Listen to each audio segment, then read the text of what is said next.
So during the 3 years that you were at Cincinnati, you averaged 33.8 a game. There's the third highest per game average in the history of college basketball. And during those 3 years, you guys went 79-9. You led the nation in scoring 3 years in a row. You made All-American 3 years in a row. You're college player of the year 3 years in a row, and the team went to the Final Four twice while you were there. And you're looking back on your college career at Cincinnati. Tell me two or three things that really you have fond memories about during your tenure there at Cincinnati as a player and a student.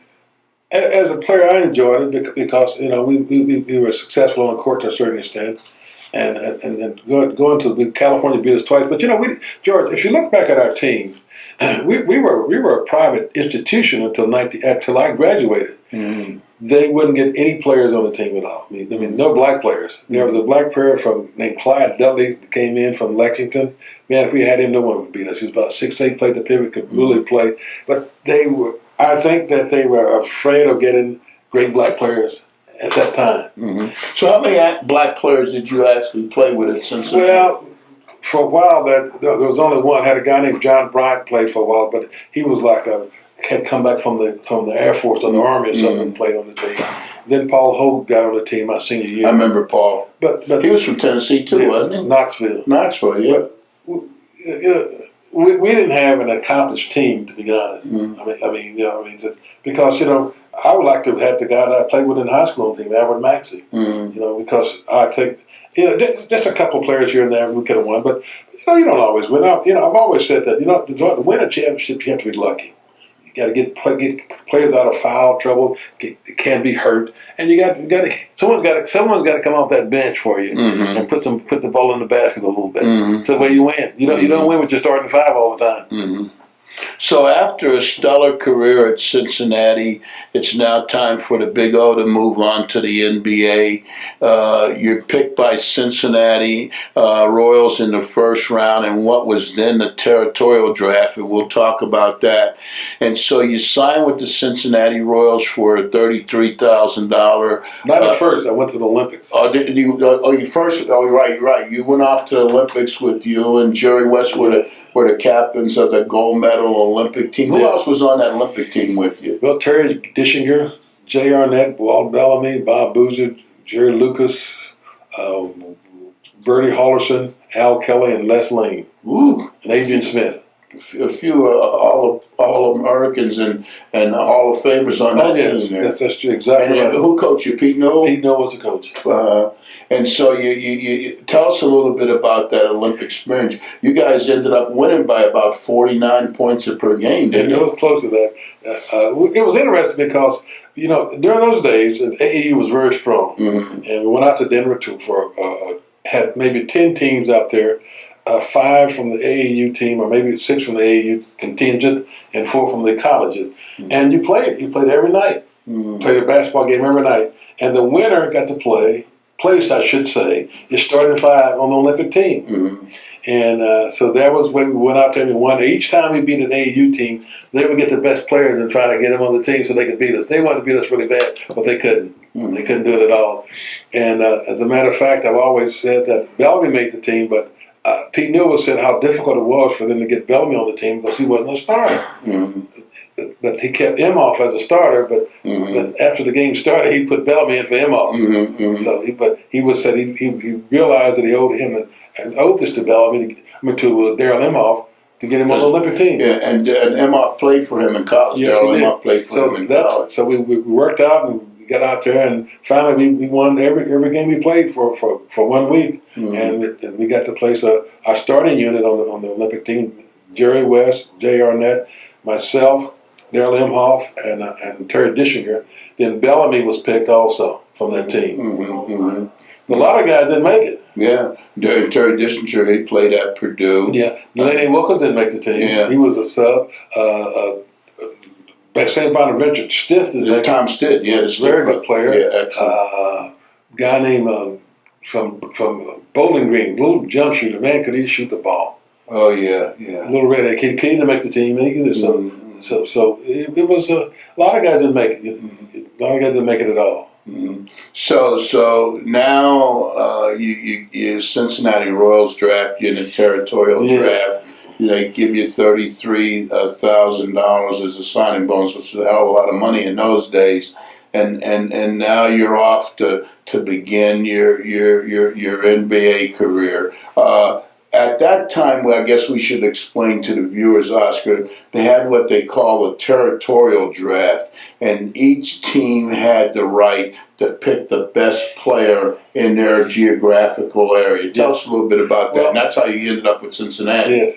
Well, I thank Wilt for that. Yeah, because that was an Eddie Gottlieb rule. Eddie Gottlieb rule when Wilt played at Philadelphia. So the Philadelphia Warriors could get Wilt Chamberlain, yeah. So that was a Wilt Chamberlain rule, and got him. And also, it got me at Cincinnati, and also Jerry Lucas. Yes. So Lucas played at Ohio State within 100 miles, and I played at Cincinnati, which was right in the whole same city. Mm-hmm. So that's how that happened. Mm-hmm. How much of adjustment was it initially, Oscar, for you to make the transition from the college game to the pro game? Well, here again, the adjustment was that when you open, you got to make your shot. That was for me at first, because then you try to, instead of shooting, sometimes you try to probe and go to the basket. They just had too many players in the way there a lot of times. So I started working on my jump shot a little bit from the outside. But my main forte was to move the ball and get the ball to get the guys on our team, get everybody open. We didn't have a real good team, George. So who were some of the players who were with you then? We had Jack Twyman, Boozer, and forward, Wayne in the pivot, and myself and Wayne Embry in the pivot. Yeah, a guy named Arlen Backhorn. Mm-hmm. So we were the best team in the world. Mm-hmm. But you got to go with what you got, though, man. That's all you can do. Mm-hmm. So you became very quickly the best all around player to ever play in the NBA, and the stats will define that, because you were averaging a triple-double before people even knew what a triple-double was. And you averaged a triple-double for the whole season in 61-62. You averaged 30.8 a game, 11.4 assists a game, and 12.5 rebounds a game.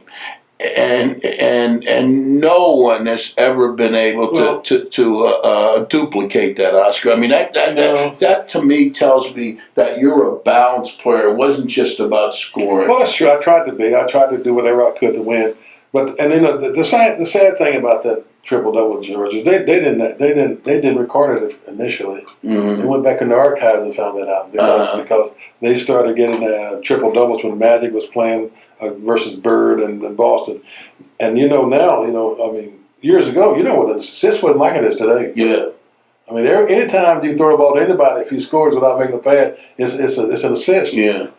And here, when I played, sometimes if the guy dribbled the ball, it was not an assist. Right, had to lead directly to a score in those Directly days. to a score. Right. Exactly right. So that's all changed now. But I guess it's good. I guess the league is trying to make stars so people come out and watch them play, which I think is fine to do. Mm-hmm. But still, if they would, I shouldn't say this because I guess it's water over the dam. If they went back and got all the assists I really had, how many would I have had? When I threw the ball to a guy and he dribbled 3 or 4 times and shot. Yeah, if you based it on today's assist standards, it would be amazing how many you would have had. Of all the things that you achieved during your NBA career, Oscar, what are 2 or 3 of the things that you're most proud of?